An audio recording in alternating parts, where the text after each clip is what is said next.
Hello students, this lecture is for M.A. second semester. As you know that in your poetry paper, 3 poets are prescribed: Alfred Lord Tennyson, Robert Browning and Matthew Arnold. So these 3 poets are Victorian poets, and I am going to take 2 of them, that means Alfred Lord Tennyson and Robert Browning. So it is here important to have some talk over some discussion over Victorian era in general and Victorian poetry in particular, because we are dealing with the poetry paper. So as you know that the time period from 1837 to 1901 is known as the Victorian era, and it was designated in the name of Queen Victoria. So some of the features which are very important to discuss here, which can't be overlooked, and I'm talking in terms of the socio-political movements which took place at that time, and because of that we find diversity in Victorian literature. As you know that we are going to deal with the poetry, and when we talk about poetry, some different picture we perceive, not entirely different picture. Definitely it was in the phase of transition, so faith was there, religion was there, and also at the same time a kind of move and shift is there, a kind of lamentation also we find by Matthew Arnold. So we find that poets are divided into 2 groups, that is how pessimism and optimism. So all these things we will discuss in this lecture. So one by one I will take the important aspects and points. Like if you just see the industrialization or industrial revolution that took place. So just before this Victorian era, or especially you take a look of the 18th century, society was in the control of the noblemen. So from here, with industrialization, democracy started, and this word democracy has got a kind of hike in this Victorian society and in Victorian civilization. So what happens that the moment industrialization came in existence, we notice positive aspect of industrialization also and negative aspect of industrialization. Just as you may find that most of the people, in order to have profession, in order to have job, in order to have employment, they started to move, they started moving towards urban. So urbanization took place, and ruralism got decreased in its degree. So these are the shifts and changes took place. So it can be taken as the positive aspect of urbanization, or you may say that the developments which took place, the economy that got generated, employment that got generated due to industrialization, it was the positive aspect of this Victorian society and civilization. But what happened that at the same time, the negative aspect of this industrialization, that slums were produced, laborers were produced, and exploitation started.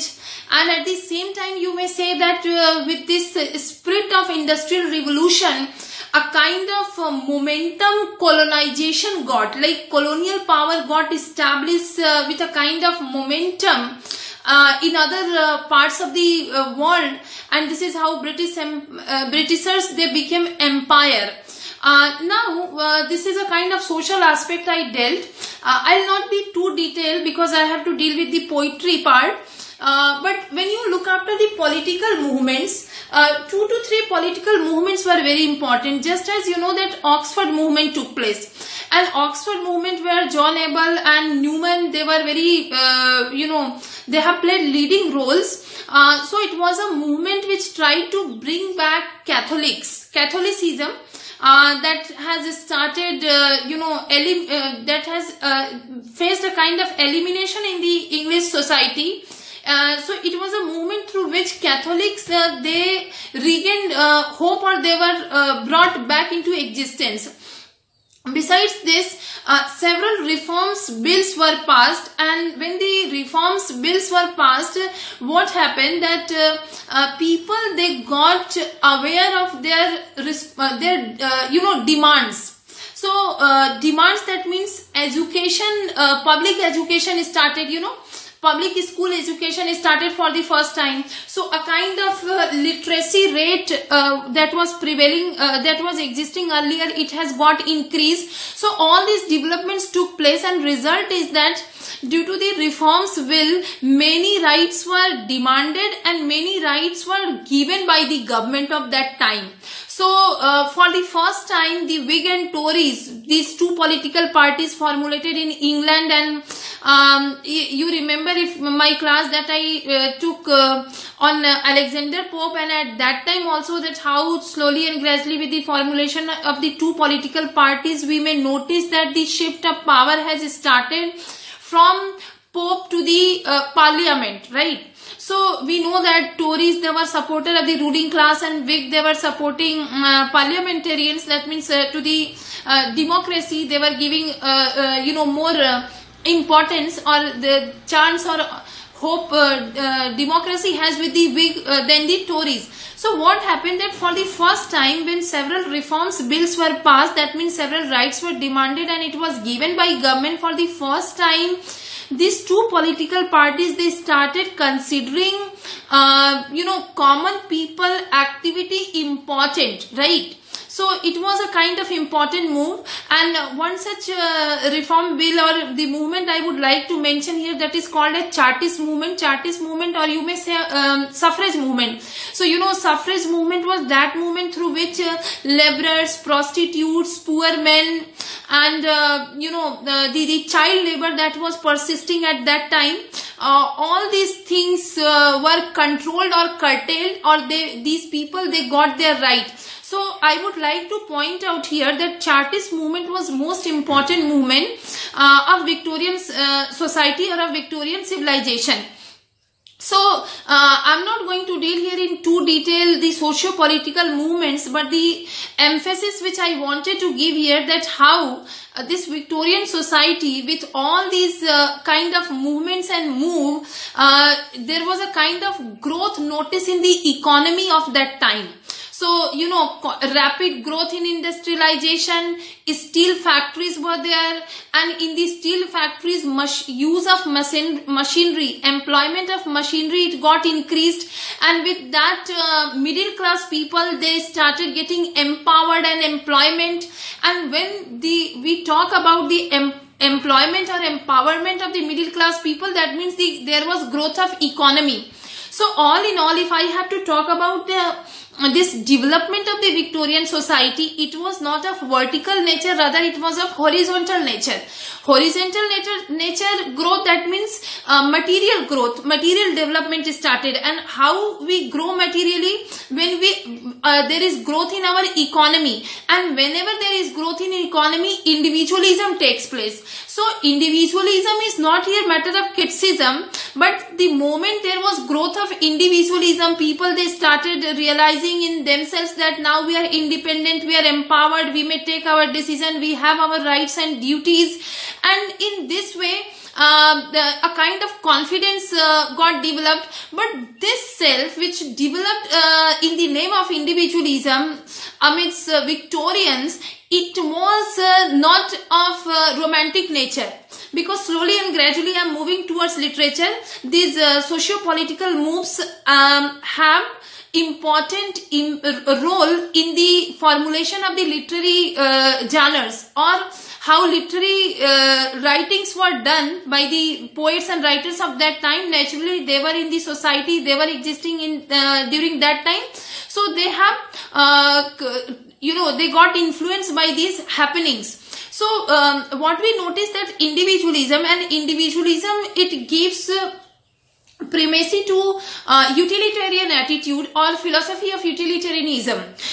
What is this utilitarian attitude? It means utility based philosophy.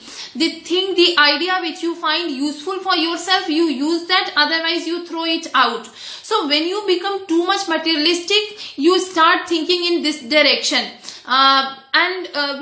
We should talk here, apart from these three Victorian poets, about some other names also. Gerald Manley Hopkins, who is introduced to you in your third semester in your modern literature paper, because he got publication in the beginning of the modern era, but chronology wise he is in the Victorian age, but you will find that how he is different in his age. One another name I would like to mention here, to whom you have already studied, Thomas Carlyle as an essayist, that he is also called prophet of his age. So some of the figures we find in Victorian era, that how they try to be torch bearers the moment Victorian society and civilization has come in the grip of the materialistic growth, and slowly and gradually they are going in the grip of ignorance. However, these are the literary descriptions. Before I continue my talk of Victorian poetry, I would like to talk here about one important move that was of that was the Darwin's 1859, and you know about the origin of species, that means the theory of evolution. So the moment theory of evolution came in existence in Victorian era, it brought a kind of shock for the Bible, or the religiosity received a kind of shock, because before this origin of species, it was believed that we are created by God, or there is unknown father or ultimate being who is our creator. But this theory of evolution says that man is the result of the gradual growth or gradual evolution. So human beings, they are result of the developments. This theory challenges the this centrality of the God, and from here we notice that a kind of doubt starts prevailing in terms of faith, and which has a very important influence over the Victorian poets, and especially if I have to talk about Alfred Lord Tennyson. And function of literature also becomes very important in this case when theory of evolution has arrived, because with this arrival, temperamentally society became scientific in nature, and when you become scientific in nature, you move towards rationality. And when you become rational, your faith comes in crisis, and when your faith comes in crisis, then definitely you become skeptical of the ideas like intuition and imagination, and you just ask for the cause and effect system. So Victorian society was neither completely away from the faith and nor completely in the grip of the reason. So there is a kind of in-betweenness, and that in-betweenness is noticed in the Victorian poetry especially. And as far as the other genre of the literature is concerned, I should mention here that drama was totally away from the hands of the Victorian novelists, Victorian writers, right? Meaning to say that drama is almost absent in this era, and there is a growth or rise of the novels. So if you look at the female writers and female writers also, you look at male writers and also to the female writers, what will you find? That there is rise of the novel. And what kind of novels were written? Novels were mostly realistic in nature.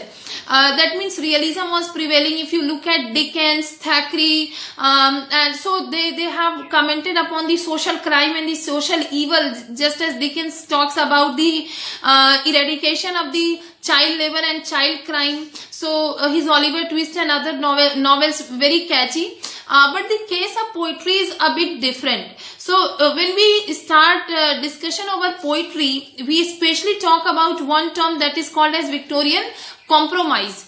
And when you are talking about Victorian compromise, that means you are talking about a state of mind that is in between. And this in-betweenness is the in-betweenness of faith and reason, of aristocracy and democracy. Just as I told you that initially or before this Victorian era, society was in the grip of the political situation, was a political scenario was in the grip of the aristocratic people, but slowly and gradually with the demands of the rights, and as the demands were granted also by the government, here a kind of democratic attitude started. And whenever there is development of democracy, what happens? You become liberal, and when you become liberal, there is always fear of being anarchic.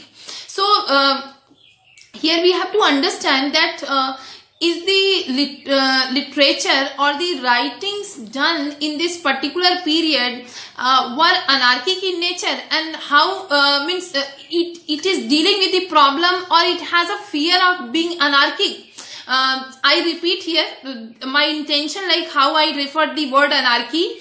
I want to just raise this point here, like the way Matthew Arnold, he talks about culture and anarchy. So he is able to perceive being a prophet, being a poet who is having vision and who perceives that how society in the name of growth, industrial revolution and employment and several other developments which took place, which lead us towards materialism, where values are going, values of life, where it is actually going. So in this case, the fear that is assumed by the poets of Victorian era, it is the fear of anarchy. So poets are talking about that, and Carlyle is also throwing light in that direction. This man Hopkins has also thrown direction, and so in a way we find that how there is need of how we should resume faith in our life. So faith somewhere starts coming in the crisis. Now especially when you look at these three poets, as I mentioned about Victorian compromise, this in-betweenness is noticed. For example, if you look at Tennyson is poet who is called as representative poet. Representative poet, that means almost all the features of the age you may notice here. And he is most lyrical poet, and the questions come in your university like Tennyson as a lyrical poet or Tennyson as a poet of nature, which is itself very astonishing in Victorian era. So yes, Tennyson is the only poet who, in such a deep way has carried forward tradition of romanticism, and he was especially under impact or influence of this man John Keats and also of Spencer. So you find that the poets existing after romantics and before pre-Raphaelites. So a kind of in-betweenness, a kind of temperament that is noticed of these three poets, it is different to each other, and at the same time the purpose of their writing is one. So one by one, if you look at the another feature of the another characteristic or another feature of this age, it is called as pessimism and optimism. So these three poets, they are like Browning is called as optimistic in nature, and this man, what is his name, Robert Browning is optimistic, and Matthew Arnold, he is called as pessimistic in nature. And Tennyson depicts a kind of in-between states, though most of the time he is optimistic in nature, like he is dealing with a romantic temperament, and lyricism is there. So beautifully he moves into the world of the lotus eaters, and just like the nightingale, the attempt to forget all the worries and cares of life. So in a way, many times while reading Tennyson, we realize that we are reading a romantic poet. But if you look at the stance of Robert Browning, Browning is very optimistic, and the changes which he wants to bring in the society, being a poet, he believes that this life is only not enough, rather life after life can be used or can be understood, and this is how Browning philosophy becomes most important. Whereas when you look at Matthew Arnold, what Arnold does, Arnold talks or he perceives in a very pessimistic way the decline which this particular age has started facing. So he believes that value is in crisis, religion is in crisis, faith is in crisis, science is in crisis. Science has brought all these crises in the life of the Victorian people. So he believes that literature should try to maintain, or it should try to bring back all those values which are slowly and gradually missing in the society.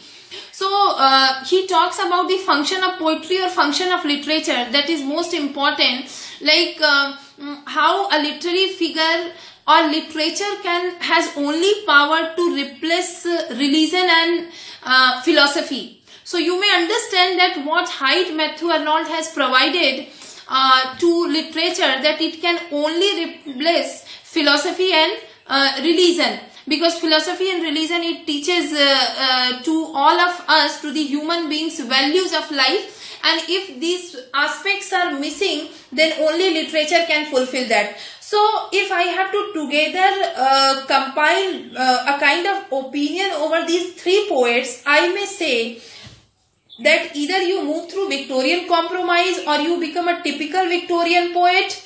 In both the cases, function of literature is more or less same in case of these three poets. They are functioning like prophet. They are walking like eye-openers. That means like if you take the example of Tithonus of Tennyson says, gives the lesson that don't tamper with the cyclicity of nature. The law of ordinance is the greatest law, right? And same case is of Matthew Arnold when he perceives in the Dover Beach that there is a kind of grating roar. The sea of faith is lost. And Browning is known for his philosophy, and he talks about eventual, elimination of the vices prevailing in the life and society. So poetry ultimately in Victorian era here serves to a purpose, and that is the moral purpose. So a famous term in Victorian poetry or in Victorian literature, it is the Victorian morality. So that Victorian morality off and on we may notice in these three poets. And first I will deal with Alfred Lord Tennyson, Lotus Eaters. So in my next lecture I will talk little bit about Alfred Lord Tennyson, and then I will begin Lotus Eaters. I hope this is a general introductory lecture for the three poets, and it will be useful to you. Thank you.